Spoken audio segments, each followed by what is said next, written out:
Hello, everybody. Welcome into Talking Fitchburg on this Wednesday, June 30th, 2021. I'm Jeremy Crosby, ending your June right here on Talking Fitchburg. Yeah, another day, another month gone by. And as I think I usually say, now we're like in the rush. Like now summer's going like gangbusters. So you got to like get everything booked, have the fun, party it up, eat as many brats as possible. Andrew and I, we should have a little brat eating contest, see how many we can put down this summer. Probably not healthy for either one of us, but I think it would be a lot of fun if we keep track of that. So we'll mark this day, the final day in June, as our competition goes on here. And I'm just going to say I'll beat you every day, Andrew, eating brats. So do you even like brats, Andrew? All right, good. He says he loves them, so this should be a good competition. But that's not where I was going with this. It is the last day of June, and happy to be coming in July tomorrow. And with that, we have a very busy show coming up for you. We'll check in with the BBB, talking about booking those safe vacation. This is why there was a point behind this, and that is if you're going on vacation, we want to make sure you plan it right. Tiffany will be here from the Better Business Bureau to help us out with that. Plus, we check in with First Corona EMS Jeff Doslick. He'll talk about the peer support program. It's part of our public safety here and city staff. We'll break that down for you coming up. So you want to stay tuned for a great show here. Let's get into the headlines. And we start with this: education lead for Latinx caregiver program. Newbridge, Madison, and the city of Fitchburg are developing a 3-month support and training program directed towards Latinx older adults who have taken on the role of a caregiver within their family. Additionally, this program also benefits individuals caring for the parents and or grandparents and in need of support. If you are interested in signing up for this position, you can submit resumes to this. Submit your resume and answers questions below to Garrett. That's GARRETTT at newbridgemadison.org as soon as possible. And you can see the position available there. And experience is encouraged for applying for this one. We'll get you more details as that comes in. All right, Festival of Speed. We've got all the information on that. We were just talking about it yesterday, and we finally got in all the information here for that great event. So Festival of Speed will be taking place on Saturday, July 10th at Agora Pavilion. That's kind of like the center of all of this, but there's events all over the place. And the first event kicking off at 7:30 a.m. is the 25-mile ride. That's the Fitchburg Family Pharmacy 25-mile ride. So you can join that and the group as they head out on a great scenic tour of the Sugar River farmland and so much more. You'll be able to take part in that. Then the Andy Nelson Donor Dash 5K starts at 8 a.m. Remember that the top 15 males and the top 15 females that finish will participate in the Quick Trip $1,000 mile run later in the evening. We'll tell you about that in just a second. Criterium kicks off at 10:30 a.m., runs through the 8 o'clock hour. This is kind of the center of attention in the Wisconsin Cycling Association Wisconsin State Championships. So spectators can come and watch this. They battle for lots of different prizes all day long. So the competition is hot, as they would say. Maybe they wouldn't say that. I don't know. I think it's hot. Kids Fun Run happening at 2:40 p.m. There'll be a one lap around the Agora Pavilion or around the Agora buildings, and then the Quick Trip $1,000 mile. That's top 15 males, top 15 females will have a chance to run for $1,000. It'll be a lot of fun. That kicks off at 7 o'clock p.m. Live music starts at 5 p.m. With this year, it's Mascot Theory and Frank Martin and Bush and the Names. I've never heard of it, but sounds like it'll be a lot of fun. Got refreshments and food all day long and fireworks to end the evening at 9 p.m. All right, speaking of fireworks, most injured part of the body due to fireworks is the hands. Yeah, of course. It's always the hands, right? Yeah, you got to be careful. National Fire Protection Association reminds everyone about the injuries that can occur from using fireworks. Yeah, 28% are hand or fingers. 24% is the legs. 10% is the trunk or other. I like that. Head and ears, face, 15%, eyes 19%. So coming in pretty high, and more than 44% of the injuries were burn related. So please be careful when you're out enjoying the 4th of July weekend. All right, that does it for our headlines. Coming up next, we open up the digest. We're going to be talking about booking that vacation and making sure you book it safely. That's next right here on Talking Fitchburg.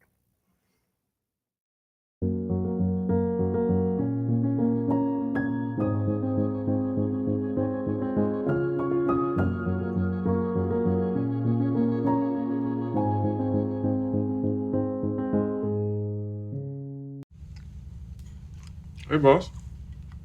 Okay. Said I'm fine. Me to bed, see you in the morning with the frosted Superman, but it wasn't on it, and we lost it. In my head, in my head, in my head. Where you at? Underlay in my head. Hey, son. Hey, Bob. You know you can talk to me. Yeah. We're all just trying to keep things running for those who rely on us. Ready? That's why we don't have time to be sick with the flu. And especially this year, no one has time to get sick. Get a flu shot for yourself and those around you too. Welcome back into Talking Fitchburg. Joining me today from the Better Business Bureau, BBB.org, Tiffany Schultz. Welcome back to the show. How are you doing? I'm great. We're going on vacation today, right? Finally, pack the suitcase. We can finally head out there. And, I think there's a mad rush to do this. And certainly we get it. And I'm so glad that we are talking about this one, because I think a lot of people have a lot of questions. And I know for me, there's some things that I think, well, there's probably going to be some really good deals out there, but are they going to be too good to be true? Am I going to be able to go and get my money back if I can't go? Oh my gosh. So I'm looking forward to breaking this all down. So first and foremost, the big plan. You want to plan that vacation. Where the heck do you start here, Tiffany? Plan ahead. Where do you want to go? Start researching prices. Book in advance. Booking in advance saves you money for prices that may go up in the future closer to your travel dates. And they are going to guarantee you're able to go where you want to go. So if you have a certain hotel in mind, certain destination in mind, and you're traveling during a peak period, it's best to plan ahead, get everything secured so you don't have to worry about it. Are the prices going to go up? Is it not going to be available closer to your travel date? Next one, and this is probably, I'm thinking a majority of people are doing this right now, but big internet searches. Well, I'm just going to search like best deal and then insert blank. Probably not a good thing. Not a good idea. Avoid those broad internet searches. So if I'm going to Florida and I don't want to Google great hotel deals in Florida, because scammers develop lookalike websites. They throw them up to make them look official, and they're really not. What they're designed to do is for you to make a phony reservation, for them to get your personal information and your credit card information. So when you're booking, always make sure that you go to the official website, whether it's the hotel or the airline, to book, and to not book through an unfamiliar site such as a third party. The next one is being on the lookout for travel scams. I'm suspecting that these got to be going through the roof right now on people just calling you out of the blue. Probably lots of materials in the mail. What a free trip! Let's. Where can I go on a free trip, Tiffany? Scammers follow the news. They know that people are traveling, and if they offer them a great deal, hey, let's go. We've been stuck at home for a year and a half. If the deal sounds too good to be true, it probably is. So always compare the deal to where you want to go. And if it's a third of the cost, a half of the cost, it may be a scam. Proceed. Yeah, and then moving forward on getting the trip details in writing, which I think is going to be so important in this, especially in this time frame, because so many rules apply and don't apply and everything else in between. So what advice would you have as far as getting it in writing?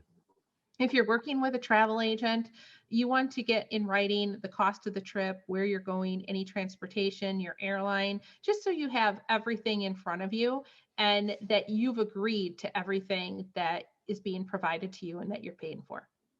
And travel insurance, this one's very interesting. I just booked my first flight here and definitely did a little bit of extra reading on taking that insurance because they specified that the insurance doesn't cover everything that maybe you would expect here in this world. So any tips on that travel insurance, even considering getting it? Be very careful when you're purchasing travel insurance. Not all policies are the same. They cover different things. And if it's COVID related, they may or may not cover it. So make sure that you're reading the fine print and you're getting the policy that works for your situation. One that stands out to me that I never knew until you said it on the show, and it's pay with a credit card. Why do we want to pay with a credit card and not a debit card? A credit card is always going to offer you additional protections more than any other form of payment will. So you want to pay with a credit card, not a debit card, not a cashier's check, not any other form of payment. Pay with that credit card because of those additional protections. And a credit card may even have additional protections while traveling. It may offer you car rental insurance and some other perks while you're traveling as well. And this leading into international travel, we're seeing a lot of people trying to book trips because the deals are so hot right now, traveling across the country, across the pond, whatever you want to call it. Good idea. And what should we watch out for? Watch for those travel alerts. You're traveling to an unknown country. There could be travel alerts that are popping up depending on the situation, the health situation that's going on over there. So always check with the CDC. And there's a few others that you can check with too to see if there's any travel alerts at your destination. Going back to the insurance one, checking your home insurance. I didn't even consider this one. Why would we want to check that before heading on a trip? Your homeowner's insurance may not cover something while you're gone. So if there's nobody that's checking on your house, let's say that you have a flood in the basement, you're gone for a week and nobody has checked on the property for a week, it may or may not be covered. So go ahead and verify with your homeowner's insurance what it does and does not cover when you're away. Speaking of being away, who should we let know that we are leaving and why would that be important? If you're traveling with a friend or a coworker, make sure that somebody at home has that contact information for that friend or that coworker or your travel companion, and vice versa as well, just in case anything should happen while you're gone. Finally, just general things, and I think one big one is avoid traveling alone in the buddy system. Which why is that it's so important? And we know why it is, but it's still a good tip. It's more fun to travel with a friend, but it's also safer to travel with a buddy as well. So I use the buddy system. And when you are traveling, we all love GPS. It's easy on our phone, but always take an atlas or a map with you too. You never know when you're going to be without internet service. All right. If people have any more questions, concerns about making that big travel plans here, no matter how far out they're looking, where can they find more information? bbb.org is a great news source. So go ahead and browse the articles on our website, and we have consumer tips and the scam alerts. Absolutely. Well, I hope you enjoy your vacation wherever you're going, Tiffany. And if you're stuck at home like I am, well, staycation's a safe bet too. So just saying. Appreciate the time. We'll talk soon, Tiffany. Thanks for having me. You bet. Tiffany Schultz, Better Business Bureau. Check out the website. They got everything you need to know. Take a quick break. More to come. You're watching Talking Fitchburg.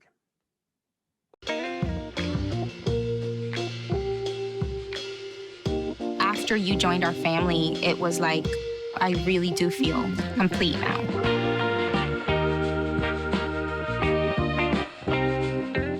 Our hearts are made stronger by how we treat others. Put her there.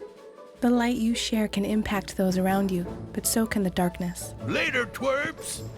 Did Pete saying mean things bother you? So when you reach out to another person, take a moment to consider how they will feel and let your heart be the key to making a difference. Because of you, someone's entire day, year, or even life can change. In every heart, there's hope. Brandon met a girl on a dating app. He finally found the courage to ask her out. No answer. He started to panic. Was he being... Hey, sorry I didn't respond. I was driving. She must be a keeper. Welcome back into Talking Fitchburg. Joining me today from Fitchburg EMS, it's your Deputy Chief, Jeff Doslick. Jeff, welcome back to the show. How are you doing today? I am doing wonderful. Good morning, afternoon. Whatever time this is. Yes. Hello, Jeff. Today we're going to take on a very serious topic and something we've actually talked about on this show in different capacities, not only with you, but with fire, police, and many others. But peer support. Definitely a big topic in public safety world for sure, and peer support. We'll break it all down for you. I don't want to steal your thunder by any means, but why is or what is peer support first off, Jeff, and how are we using it here in Fitrona? Yeah, so peer support, the old adage, that we used to have in the early days of, police, fire, and EMS is, just suck it up, just handle it. It is what it is. Take it, and I think that those days are gone. We see a lot of bad things. Sometimes we see a lot of bad things pretty quickly, and for peer support, it allows us to reach out to each other, make sure that that we're okay, that we have resources available to our staff in the event that somebody's not okay. And we used to, I'm old school. I've been doing it a long time, and you hold everything in, and then eventually that starts to eat at you. And we see job performance issues. We see issues at home with families. We see issues with drinking, alcohol, drugs, and and in some cases we see suicide. And so our attempt with peer support is to make sure that we can intervene quickly, recognize that folks are having issues with either a call or accumulation of a whole lot of calls that just kind of come to a head at a certain point. And that's why we were really excited to join the fire department, the police department in Fitchburg, and be part of the peer support team. Yeah, it's hard to explain in emergency or I like to say public safety to kind of cover all spectrums, but the stress level that comes with the job is actually part of the lessons that you actually learn. I can speak from doing EMT school that's a big section in there to begin with. So what are you guys taught, the men and women of public safety, on ways of dealing with stress? So as part of the peer support team, our focus is to recognize that there was an incident that potentially could be harmful to a provider, and make sure that we're reaching out quickly to them, and really just kind of listen. It's a lot of times, and because I like to talk, that sometimes it's hard to be quiet and open up your ears and your heart and try to understand where somebody's coming from and not make a prejudgment, not to say things like, "Oh, I've been there, I've done that. It'll be okay. You'll be okay." Those things aren't acceptable. We have to understand that how I deal with something might be different than how my partner might be dealing with something, or another fire department's member might be dealing with something. So to understand where they're coming from, to listen to what their feelings are, to offer some ways as a peer support member, to offer some ways that they can cope with those, with some of the feelings that they have, and to remind them that what they do is important, that without them, we wouldn't have the emergency services, we wouldn't have police, fire, EMS, and then to make sure that they understand that there's support out there, either through the peer support team, or professionally, that they need to reach out and understand that that's how we get through some of this stuff. For people who don't know, Jeff, a lot of times public safety will do debriefings after major events. Might not even be a fatality necessarily, or somebody who passed away. It could be just an intense call of whatever nature. Why does public safety do that? Do the debriefing, and how does that fit into the peer support? There's debriefing, there's diffusing. Both of those things are important to make sure that members immediately just don't go home and start to think about all the things that went on. They don't have an opportunity to talk to their peers, to people out there that do understand. And to do those things rather quickly after the incident allows us to get some of those feelings out, do it in a way that is non-judgmental, with the peer support team that we have with the fire department, the police department in Fitchburg, that they don't take some of that stuff home right away, have a chance to sleep on it, and then don't have an opportunity to go out and express, really how they feel. We're really fortunate that, the people that do emergency services have family members that understand what they go through every day. And well, I know that I can go home and have a conversation with my wife about what happened during the day, and she understands. There's a lot of family members that don't understand how stressful the job really can be, and when you have those critical incidents, even if it's not a fatality, there has to be a mechanism that we can all sit down and talk about what happened. There's times where we talk about what went really well. There's times that we talk about things that didn't go so well, and how we can, it's not really a judgment on, well, let's talk about the call and could we change policy and procedure. That's really not what that is about. It's really about, how do you feel things went on your end? How do you feel things could have been better for you? What did you see? And I think the more people talk about those kinds of things, they understand we're all in this together, and maybe what you're feeling is the same thing that the person next to you is feeling, and you're not alone in that. And I think that's what's important about doing diffusings, doing debriefings. Maybe it's a one-on-one peer support at some point.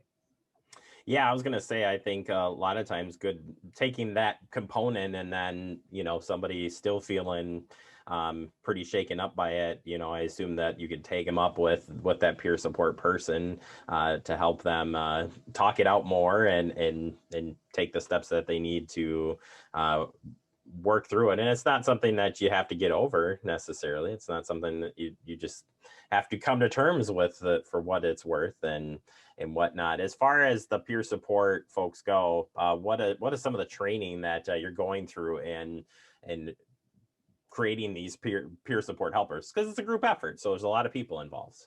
Right. The CIVNIC put on a couple of trainings for us that went to, that are part of the peer support team. There's kind of different levels. And that's the training that I went through. Christy and Sarah as well with Patrona EMS went through those trainings through CIVNIC. And it really taught us the steps in what a diffusing would be, the steps in what a debriefing is. And then talked a lot about being compassionate, having really good listening skills as opposed to, really good talking skills.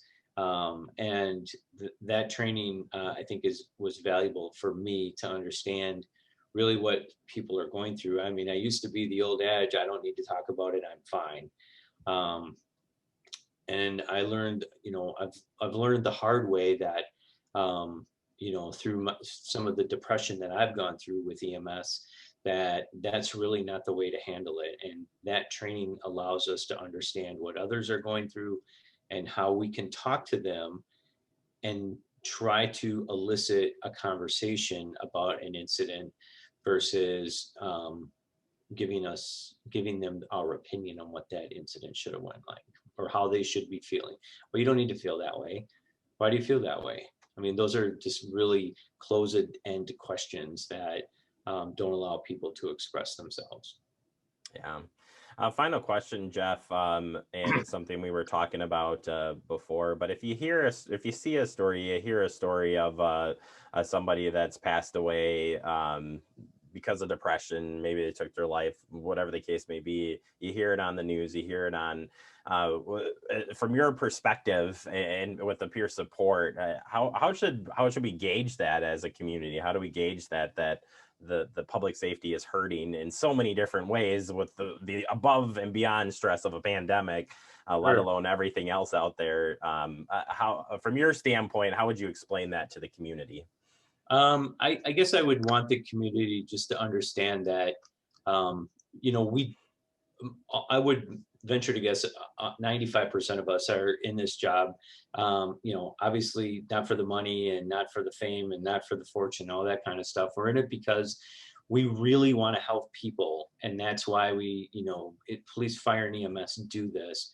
And just to understand that our job is stressful and we see a lot of things that um, uh, we're trained to see and we're trained to deal with, but it still affects us, where maybe the general public is not trained to see, you know, a really bad car accident with a fatality, or, you know, a mass shooting with, you know, people hurt and screaming. And just to understand, put themselves in our shoes when that happens, and just be sort of careful about some of the questions that you might ask your friends or you might ask a provider. I mean, we get it all the time, and there's probably every provider that will listen to this is, you know, what's the worst thing you've ever seen? Well, I mean, I could tell you a 50,000 worst things that I've ever seen, and it's not one thing that sits on your heart. It's a cumulative thing that, you know, the job brings to it. And, you know, it saddens me when I learn of, you know, a provider that has committed suicide. And then you know, you think about all the times that you may have interacted with them, and you just didn't listen really good with your heart. So just understand that there's a lot of stuff that we go through, and that you know, we also, you know, there's also all the other pressures that come with being a good provider. There's pressures at home, there's pressures with finances personally, there's, you know, if you sit in a command staff or a management position, there's pressures to, you know, all the stuff that comes along with that. And then just to open your heart and have a little bit of understanding when it comes to that. And eventually we will share. We will sit down, and, you know, there'll be a point where I can tell you the worst call that I ever had. But that takes some time, even right now. Yeah. No, Jeff, I think it's great perspective, and you know, glad to talk about it. And I said we've got a series on this with the peer support group, so it's been nice to share these stories and talk about all of it together, and we look forward to talking more about it with you and the rest of the peer support group here in the city of Fitchburg. All of you have done great work and have a lot of great work to come too. So yes, we appreciate your time and talking with us on this and your perspective. And Jeff, will look forward to having you back on the show real soon. Sounds good. Thank you very much. You bet. Jeff Doslick, Fitrona EMS. Talking about peer support, and yeah, we'll keep following up on this here on Fact TV. Take a quick break, more to come. You're watching Talking Fitchburg. See on page 4 that the projections need to be blood next Thursday. Seriously? Thursday? Can't do that. This is really inconvenient. I have yoga that day. I have no time for this. So I can't do Thursday, but I can do Friday. Disasters don't plan ahead. You can. Talk to your loved ones about how you're going to be ready in an emergency. Don't wait. Communicate.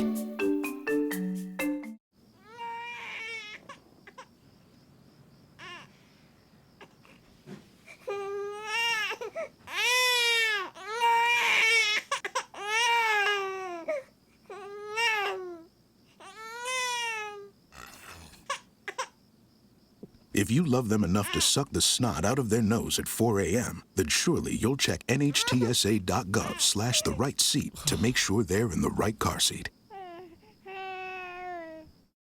Welcome back into Talking Fitchburg, wrapping up the show for the day. I want to thank Tiffany Schultz from the Better Business Bureau helping us out with booking that safe vacation, and Jeff Doslick from Fitrona EMS sharing the peer support program, which is a great program. I'm glad we've had a chance to talk with all the different different people that are part of that group. You can check all those interviews out online here, right here. There it is. Yes. Social media. Andrew can read me, you know, like a book. Yes, check it out on YouTube, Facebook, or at the website, fitchburgwi.gov. Have a great day, everybody. See you back here tomorrow.